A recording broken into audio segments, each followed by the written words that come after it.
Ladies and gentlemen, good afternoon. It's so good to be here with you all today. This beautiful city of Stockholm, my first time here. I hope you've all been having an amazing day here at the conference. I've been very fortunate to meet some of you already and looking forward to meeting sort of everybody else at the conference. So today the theme that we thought we would present, we thought about what would add value to this community here at Nordic Domain Days. We thought a lot about what unique knowledge can we bring in this space, and we said, well, one of the things that we've been experimenting with quite a bit is to see how we can co-create products, not just sort of our product, which happens to be sort of email, but any software product along with customers. And so that's the theme that I'm hoping to share a little bit about with you all today. Just a quick background on Titan. That's the company I represent. So while we won't talk too much directly about sort of the product, I'll give you guys just a quick 30-second background on Titan. So Titan is effectively what we feel is our idea of the future of business email, and which has two main components. One is how can we make an email product which is built specifically for small businesses, for our customers, in a meaningful manner. And number two, how can we co-create that experience, co-create the future of email with this industry of registrars and hostess. So that's about Titan. But let's get into the topic for today, which is about co-creating with end customers. And here's this idea, right? I just want to kind of take this off with just one of those things that you observe, which is if you look at corporate presentations, if you look at sort of the way that a lot of us talk about customers to begin with, we all say this to a different effect, right? We say we love our customers. We are customer focused, customer obsessed, customer centric. Those kinds of corporate buzzwords kind of get thrown about quite a bit. But the question I want to pose is, well, how well do we really know sort of our customers? And when we thought about this, the fact of the matter is, if you look at within our companies, within our teams, there's typically two broad interfaces with customers, which is typically your sales teams, your customer support teams. But product and engineering, people who are generally responsible for building the product experiences that a lot of our end customers use, typically the way that they get access to and they get to know our customers is a bit more clinical. It typically comes through a bunch of different mechanisms, right? For instance, how do we create new features, new components of our products? And typically, these are the kinds of things that you hear around the office, right? So we need that feature to close a new contract. The competition is building it. That one customer has been making a lot of noise on it. So that's why we should build the feature. Our CEO thinks that it's important, or I have a hunch that this is going to be the next big thing. That's typically how we've seen and we've observed in a lot of product companies, features and products get picked up and built. And we said, well, there has to be a better way. And we thought about this a great deal. We said, well, how do we make how do we make feature building and product building a bit more collaborative? Now, we operate in the email space. Email has been around for the last 50 years. And when we set out on this journey, we said, well, we want to make a meaningful difference. We want to build the future of email. And it's a big ask, it's a big ambition to do alone. We can all think about what that future is going to be like. But honestly, nobody has a crystal ball as to how to do this, right? So we did it almost as a function of necessity rather than anything else, which is to ask our customers directly, what does that future look like, and get that input and get that information directly from them. And so, the observation, just to kind of continue the theme that we were talking about, which is, at the moment, if you think about inputs into the product development process, many of you folks are part of product teams, that process typically relies on a number of fairly complex frameworks. Product people are smart people. There's lots of frameworks that have been developed into it. So you user interviews, and you have sort of NPS analysis and feature usage analysis and correlation to NPS on feature usage. Of course, a lot of product teams typically use support tickets as one input into that process. They have retention correlation analyses, all these kind of complex mechanisms exist. Sometimes they even ask salespeople, believe it or not, as rare as that sounds. But the fact of the matter is that the product development process, for the most part, relies on a bunch of these frameworks and a lot of these mechanisms. And well, the cool thing that we did was, we said, well, we have all these frameworks, we know all of these frameworks. Why don't we just ask our customers, as one additional input, right? So this is kind of the idea of co-creation. How do we flip the product development process, the product creation process? What do we enable customers to tell us exactly what they need, as opposed to guessing?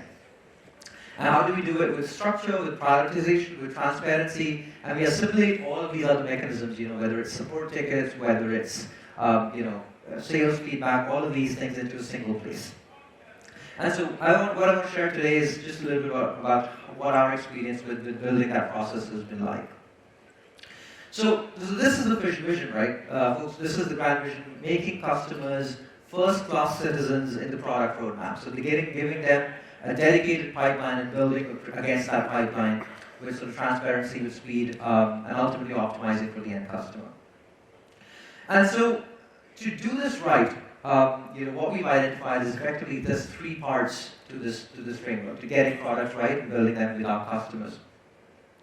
And the first part, which we'll talk about, is design and UX. The second is, of course, communication and signaling. And the third is ultimately, what's the outcome? What do we get on the other side if we execute on this process? And so let's talk about the first idea, which is, what does this look like in terms of execution? There's plenty of different ways to do it, but I'll talk about the way that we've tried to approach the process and some of the learnings that we've had. And so, what I want to show you guys, just if you look at the screen here, this is the Titan interface with an empty inbox. Does not happen in reality, but happened here. And so we've got this button right here, which is at the bottom of the screen, which says request a feature. Now it's innocuous enough, but this is the learning that we had, which is a lot of us do have buttons like this in terms of within the product itself. It'll be in a menu somewhere and so on and so forth.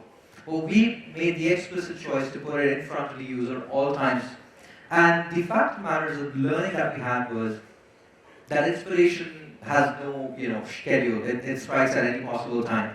And we've seen users use this button just at random times when they've found out that there's a situation that they're in, they want to do something, and it seems to be that that's they're not able to do it with the product. It's not got every feature in the world. So examples of this are, there's been times where customers say, oh, hang on, I need to send 50 emails to different people. And they get frustrated and they're like, well, what do we do? But at least they have the ability to click that button and tell us and say, oh, I wish I could do this with Titan.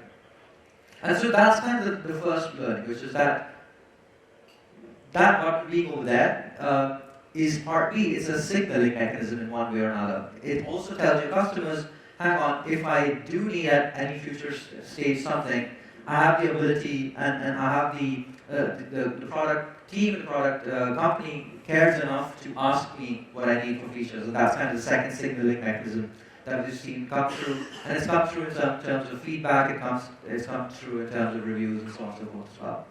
So that's one, which is making sure that your customers have the largest logical surface area to potentially come interact with your product and give you feedback. So what happens when you click the button?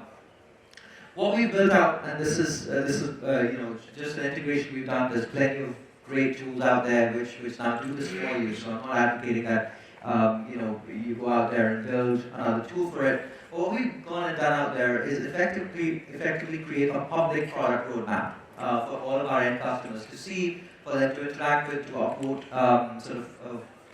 on features and products and specific things that they like from the platform. And what this has done is that effectively it's made it fairly straightforward for somebody to come in, describe their idea in a straightforward fashion without us doing anything, right? So for instance, when we considered doing this, a lot of the ideas was, well, why don't we put up a form?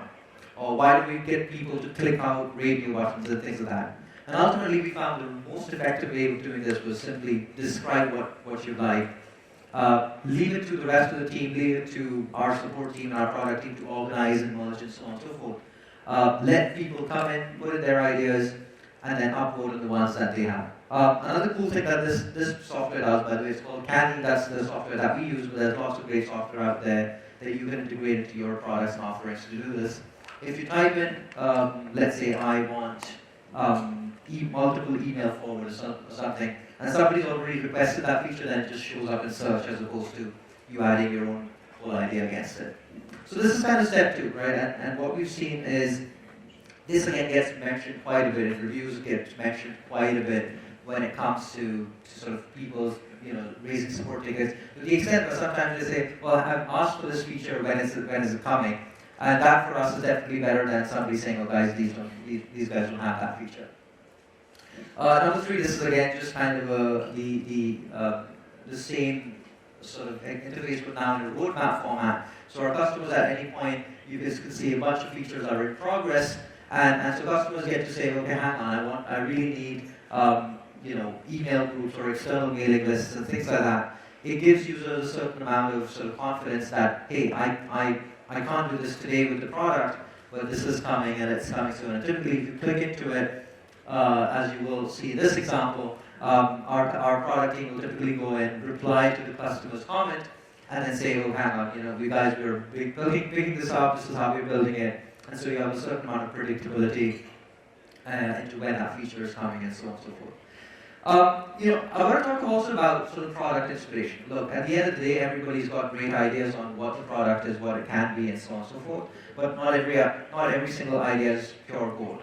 But the other cool thing is that people will often ask for specific features or tooling to achieve a certain higher objective. And let me tell you, for example, about this particular request, right? Because this is how sort of a lot of product thinking can happen when you get inputs directly from customers. So this customer wanted the ability to use HTML tags or markup within emails. It's a cool idea. A lot of us in the room are technical people. We would love to be able to customize the exact same emails in exactly how we want them to be. But the request was actually, in some sense, one level high, right? Because this person actually wanted to go out there and send marketing emails and nicely design templates to his end customers. And so when you get inputs like this, we have, as a product team, we have the ability to think about, well, should we just give them what they're asking for in terms of HTML tags? Or is there actually a higher need where our customers need to send out a bunch of emails to their prospects in a nicely designed and formatted fashion? And so, for instance, as a product team, we grappled with this decision and said, well, maybe it's more impactful if we give them that higher tool. Maybe we create an email templating platform or templates for users to be able to do this, right? So it's an interesting discussion that can, again, occur on this forum and occur within our own product teams to kind of finally make a decision on how to sort of approach this process. And, finally, I mean, folks, the next step, all of this is very nice, it's very cool in terms of integrating as a product, but our experience and our learning has been that the impact doesn't happen unless you have the other ingredient of success with this. So a lot of us could put these kinds of tools within our platforms, but it needs to have a communication strategy underpinning it for this to actually work. And so this is the second part, which is sort of part 2 of executing a co-creation oriented strategy. It's actually built on sort of creating an entire life cycle for every request to make sure that when a request comes in, it's processed and treated in a certain manner, right? So the first thing which we all, and anybody looking to execute on this kind of a strategy is to say, well, what's the size of the surface area? How many people do I want to be exposed to this? So for instance, many tools have, for instance, admin users, and they're the ones who kind of make all the decisions for the organization. Do I just want admin users to see this, or do I want all of the customers who log into my platform to see it? And typically, what we advocate for is that anybody who's really a user of your platform, your tool. So, for instance, if you run a hosting company, if you run a domains company, for instance, we typically like to say anybody who's really logging in or interacting with the platform, they should be the ones that see it. And this is the strategy that we've kind of pursued in terms of creating almost an over-communication oriented strategy, which we found on balance helped out more than anything else, right? So our life cycle looks like this. You acknowledge receipt. So if somebody sends you a request, you say, thank you for giving us your request. we're going to work on it. You reply on the post internally from the support team, product team, and you say, okay, guys, we're looking at this, and we're thinking about it. We'll come back to you within a limited or given timeline. This one actually is much harder to do, and we don't currently do it, but it's kind of on the roadmap to do, which is to say, not often will you have the time or the ability to respond to every customer and say, oh, hang on, this is what we're doing with your request, but it's certainly ideal to do. This is actually another one, and most platforms will handle this for you. When a feature goes into, for instance, development, you can update the status, and typically the customer will get an email saying, oh, guys, the features you requested is now going into development. Share with them when it's shipped. That's amazing, and that's typically, that's when we get some of the most amazing responses and feedback saying, guys, you actually built the feature I asked for, thank you so much, and things like that, right? It's a great sort of motivation as well for our product and engineering teams.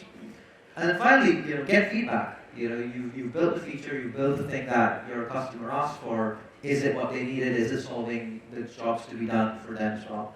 So that's kind of the life cycle, and we feel a lot of the success that we've had has actually come from following through on the cycle, following through most of the steps on the cycle, and ultimately kind of receiving sort of the returns from that. And the last part, which is on this communication, on this front of sort of making sure that you're talking to your customers, this creates what I like to call a non-replicable moat. This creates effectively, for better or for worse, a community around your product. They're still requesting and discussing, often sometimes saying, almost make negative comments about something that's not there. But on balance, it creates something which is extremely valuable, which is very hard to replicate, which is a community around people who are loyal to your product, who care about the product, who are invested in some extent in the success of your product by giving you the requests and sort of following through them, right? So it's and there's on this front, of course, there's so much that can be done. Whether it's sort of recognizing the biggest contributors to your product, whether it's inviting them to meet with your product team, whether it's kind of having calls with them, whether it's using them for marketing, so getting them to record videos and testimonials and things like that. Having a community around your product is just absolutely indispensable and non-replicable sort of outcome, right? So I want to talk now about sort of three things. What's the result? What have we seen? What do you stand to gain if you create a sort of community around your product? The first one is NPS leadership. So what we've seen this, and we've seen this in our data over and over and over again, especially when you segment down to the people who actually request specific features, is this experience that when somebody faces a problem, and then they come to you, they send you a feature request, raise a support ticket and things like that, and then you actually solve their problem, or you give them the feature that they were asking for. In our analysis, that user ends up having a higher likelihood to recommend that product than as if that feature was already there or they never had a problem. And so we've seen a strong correlation between sort of NPS and word of mouth in terms of this collaborative feature development process. This is, for instance, an example of our premium users, and they are the largest contributor to our feature request pipeline. Between October 2021 to April 2022, we shipped about 4-5 major features for those users. We've seen a clear correlation with NPS with that set of customers. Number two, this is what we talked about, which is it creates that non-replicable moat, especially in a space like email, especially in a space like hosting and like domains. There's lots of players out there. We're all trying to succeed in this space, and what we've seen with email, particularly in our product, is that once you create a strong community, that community is an asset that we've now used in many ways to get feedback and inputs into our product. That's the community. That's a very vocal advocate and promoter on all of the review platforms, and it's something that differentiates us ultimately for all of our customers and for all of our partners. I wanted to show you guys. It's not just us that we're doing. That it's not just Type. We're inspired by a number of sort of cool companies that are out there. They've continued to do this. This is actually OnePlus, which hopefully almost everybody kind of has heard about. It's one of those those companies which came out of nowhere and went up against Samsung and Apple and all of these different major companies just on the back of the collaborative product building process. And we think, they have an amazing community and they're getting a lot of success with it. We all in this room also have the ability to perhaps do that. The last thing, and this is what I'll leave you with, is that we believe that co-creation in your product is the key to category leadership. It's much, much, much harder to be the best in the world at selling domains, the best in the world at selling sort of hosting, selling hosting or anything else. But it's much easier to be the category leader of your specific niche or your specific area. So if you find that your customers have specific needs that you're solving for that nobody else does, that then makes you the leader of that one category and that one space. So thanks a lot for hearing us out, and it's really good to be here. Thanks a lot for having me. I hope this was valuable.